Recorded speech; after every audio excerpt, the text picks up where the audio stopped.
Hello everyone, and thank you for joining us. We're here today at the World Hydrogen Expo in KINTEX, South Korea. My next guest is Ms. Grace Quan. Welcome. Thank you, Thomas. It's a real pleasure to be here, and Korea is so lovely. Great.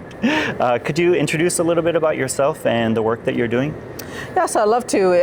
I'm president and CEO of a company called Hydrogen in Motion. We've developed a nanomaterial that stores hydrogen under low pressure. So in a nutshell, we've made a smaller, safer, cheaper hydrogen tank. Oh, wow. Yeah.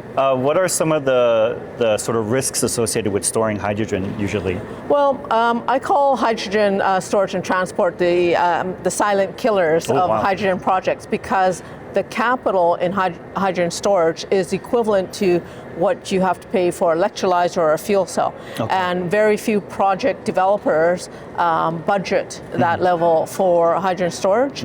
And also, it's very complex. So hydrogen is a gas at room temperature, so to transport it, you have to either pressurize at very, very high pressure, 700 bar, or you have to liquefy it, which is minus 253 degrees Celsius. Not easy either. It's not easy. Or you inject it into some other liquid.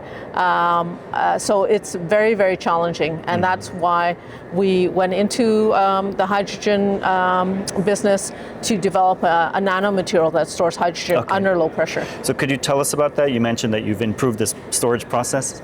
Yeah, so what we do is at between 50 and 80 bar, we're able to, we've developed a carbon-based material that we put in the tank, so it looks like a regular tank, but it has our material in it, and it acts like a sponge. So the hydrogen is injected in, and we're able to store it under 50 to 80 bar, which is maybe 90% less pressure. And with that, lower pressure is higher safety.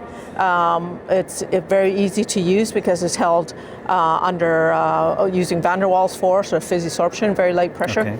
And then you just open the valve and the hydrogen comes out. So it's a plug and play situation. Sounds much easier than what you described about freezing and pressure and all of that. Yeah, it's hopefully we intend. We're just getting commercialization right now. I was going to ask, is that ready for commercial application? Well, we're just doing some proof of concept projects, some beachhead projects right now with UAVs and off-grid storage. But once we've proven we have the data validate, you'll see that we have the best hydrogen storage solution in the market. Okay. And we intend to be the default tank for hydrogen storage. That sounds great. Yeah. Speaking more generally, we can see it's a really international event this year. And one of the focuses is for Korean companies not only to develop their own industry, but also get out internationally. Right. So I wondered if you could give a little bit of insight about maybe the future of the market or some trends that we might expect to see in the future. Well, absolutely. Korea is one of the 7 jurisdictions where we had our patent nationalized because it's such an important country. And I think the Korean infrastructure and industry is very well advanced in hydrogen. So I think there's lots of opportunity to work together and put together the components of the hydrogen supply chain, because hydrogen is not like buying a computer, you just plug it in a wall. When you have hydrogen, you need to bring all the way to the molecule. How are you making hydrogen? How are you transporting it? How does the consumer or the end user get it? How do they use it? So there's lots of technical challenges, and many companies in Korea have solutions for these challenges. Yeah, I've heard a lot about infrastructure. I think that's the most widely used word today. It is. So like you mentioned, from all the way from production and then to the end user, of course.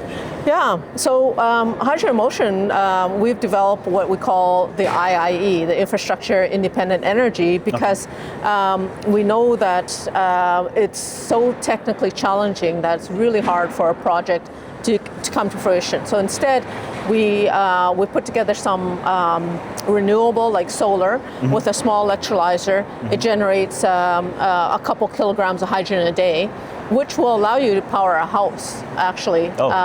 With 1 kilogram is enough power for a house through a fuel cell.